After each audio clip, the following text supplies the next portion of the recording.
international cooperation.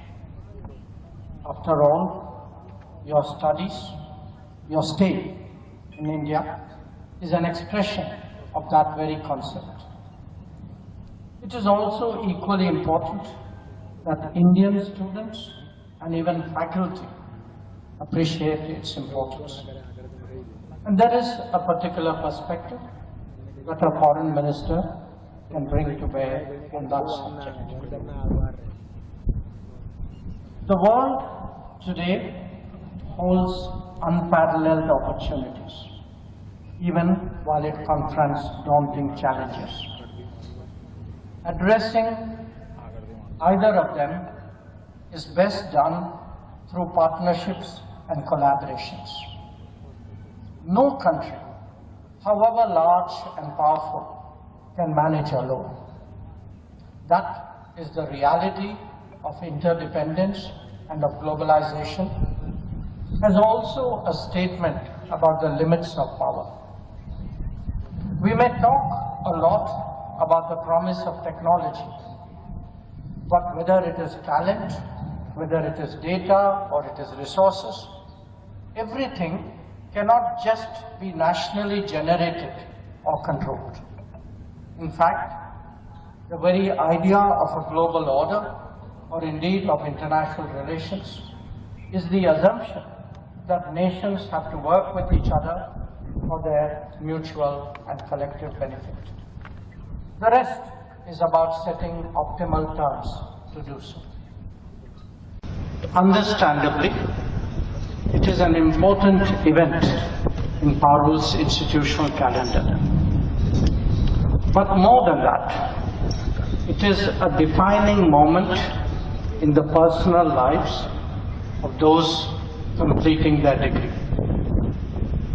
The thoughts that I share with you on such an occasion is meant for both. It is natural in standing before graduating foreign students to talk about the importance of international cooperation. After all, your studies, your stay in India is an expression of that very concept. It is also equally important that Indian students and even faculty appreciate its importance. And there is a particular perspective that a foreign minister can bring to bear on that subject. The world today holds unparalleled opportunities, even while it confronts daunting challenges. Addressing either of them is best done through partnerships and collaborations. No country, however large and powerful, can manage alone. That is the reality of interdependence and of globalization, as also a statement about the limits of power. We may talk a lot about the promise of technology, but whether it is talent, whether it is data or it is resources, everything cannot just be nationally generated or controlled. In fact, the very idea of a global order, or indeed of international relations, is the assumption that nations have to work with each other for their mutual and collective benefit. The rest is about setting optimal terms to do so. Perhaps some of you are wondering why I'm laboring the obvious. And the answer is that the contemporary discourse has many assertions to the contrary. Some do not give that much value to friendships. Others have hardwired their cynicism into policies and structures. And that is why, to foreign students, I highlight, just as your president did just now, the relevance of Vasudhaiva Kutumbakam, the world as a family. Now, having lived in India for some years, I think all of you can assess for yourself our openness, our pluralism, and our diversity, as also our long tradition of growing with the world instead of distancing ourselves from it. In many ways, we stand out by promoting commonness rather than seeking uniformity. That you can see in our languages, in our faiths, in customs, traditions, cuisine, and practices. Our openness to each other in India makes us just as open with the world. We therefore neither build walls, real or metaphorical, nor impose our ways on others.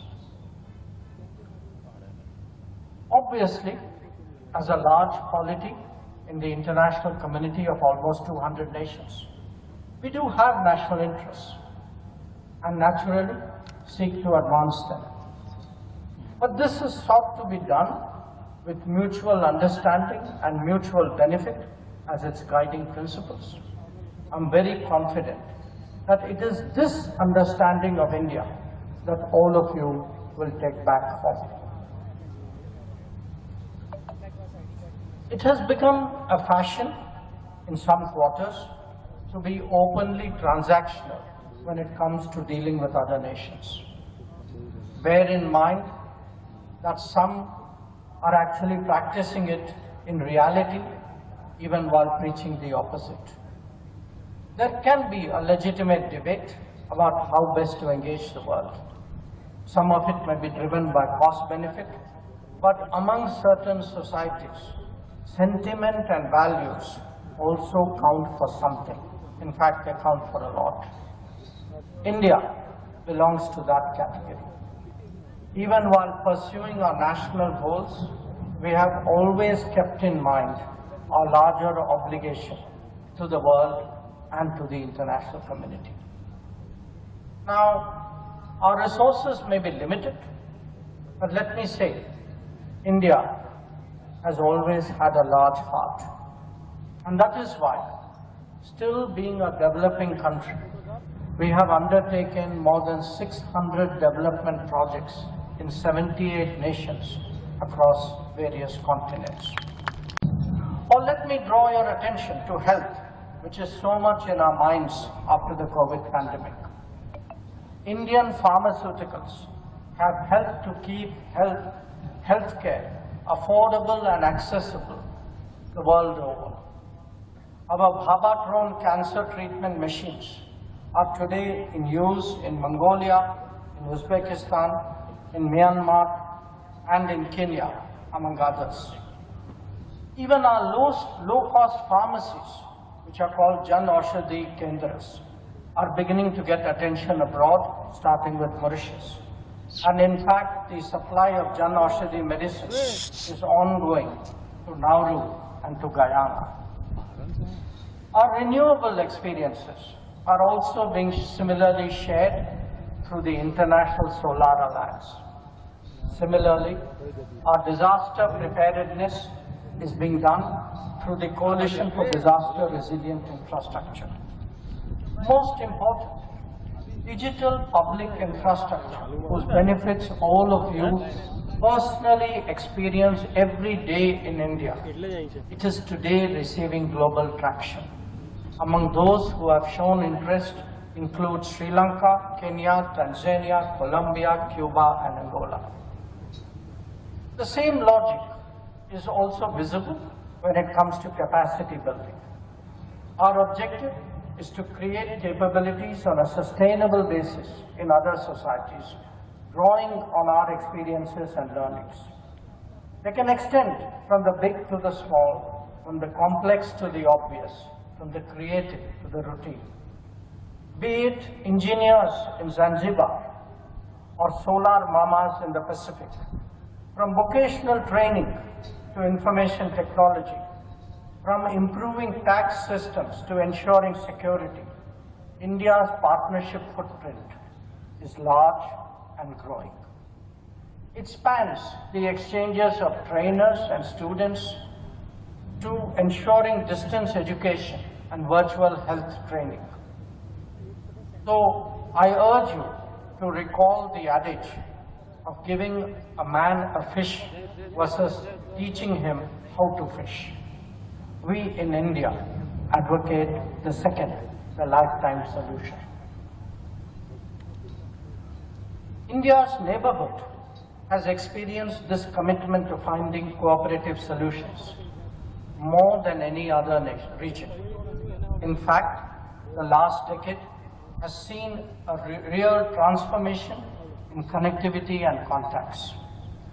There are today power grids, fuel pipelines, road, railways and waterways that could not have even been imagined a decade earlier. In every crisis, we have stood together in this region for our collective well-being. It could be vaccine supply during the COVID, or fuel and fertilizer supply after the Ukraine war, post-earthquake response and relief in Nepal and Myanmar, or first responder endeavors in Sri Lanka, Bangladesh and Maldives. Like in any grouping, there obviously has to be a mutuality of benefits and respect for each other's sensitivities that characterizes our contemporary world. This willingness to stand by each other will only become more important with the passage of time.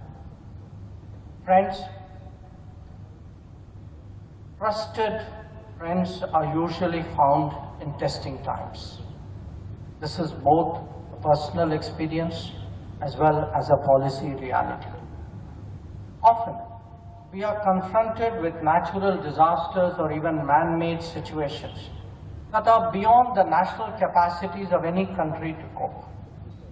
This could be an earthquake or a typhoon, a conflict or a pandemic, indeed anything that is unforeseen and consequential. In such contingencies, the cooperative facet of world affairs comes to the fore. Relying on those more distant and less connected is no longer prudent. There is neither the same capability nor indeed the necessary empathy.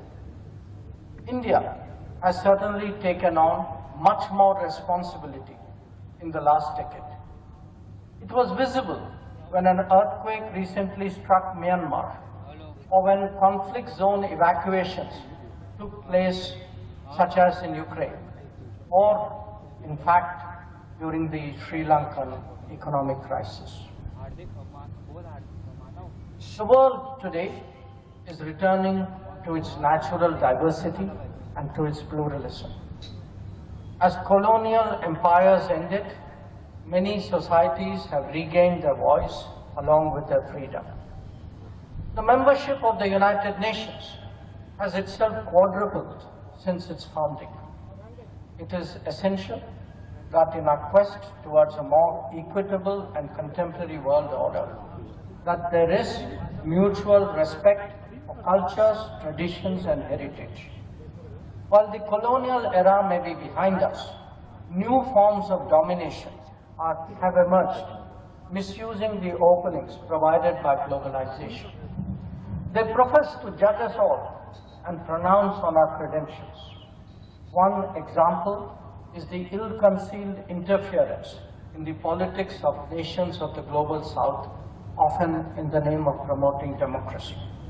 You have today done your country, your family, but most important, you have done yourselves proud through your achievements. I wish you all the very best for your growth, for your success, for your happiness. Thank you very much. What we saw was an attempt to devastate the tourism economy of the Union Territory of Jammu and Kashmir, as well as an evil design to sowing religious discord. The barbarity of the killings required an exemplary response, which was delivered by destroying terrorist command centers, especially in Bhabalpur and Muridke. It is imperative that those who sponsor, nurture and utilize terrorism for their ends are made to pay a high cost. That it warranted a forceful response, even after the 26/11 attack in Mumbai in 2008, is widely acknowledged.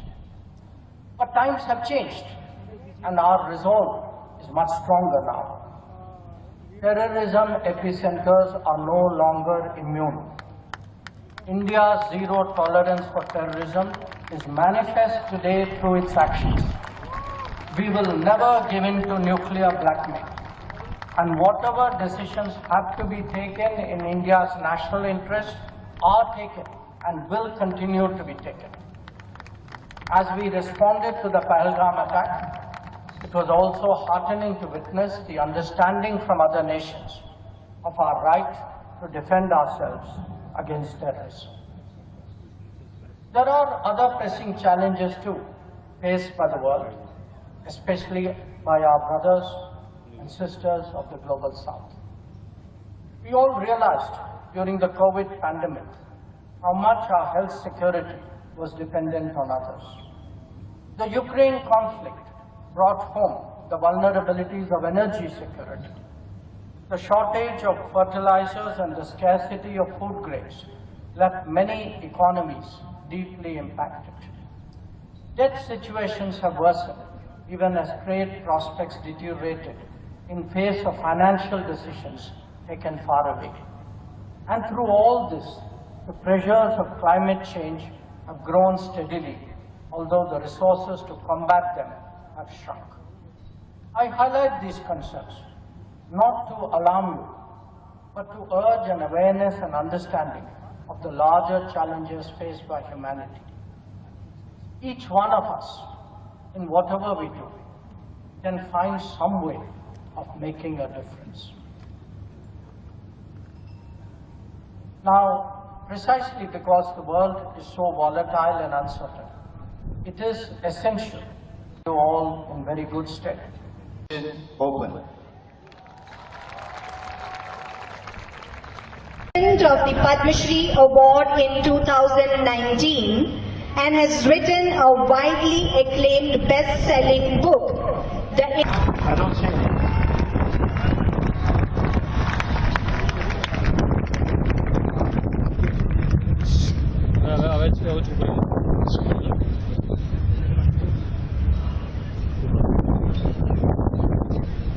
President, Parul University, Dr. Devanshu Patel. Understandably, it is an important event in Parul's institutional calendar. But more than that, it is a defining moment in the personal lives of those completing their degree. The thoughts that I share with you on such an occasion is meant for both. It is natural in standing before graduating foreign students to talk about the importance of international cooperation. After all, your studies, your stay in India is an expression of that very concept. It is also equally important that Indian students and even faculty appreciate its importance. And there is a particular perspective that a foreign minister can bring to bear on that subject. The world today holds unparalleled opportunities, even while it confronts daunting challenges. Addressing either of them is best done through partnerships and collaborations. No country, however large and powerful, can manage alone. That is the reality of interdependence and of globalization, as also a statement about the limits of power. We may talk a lot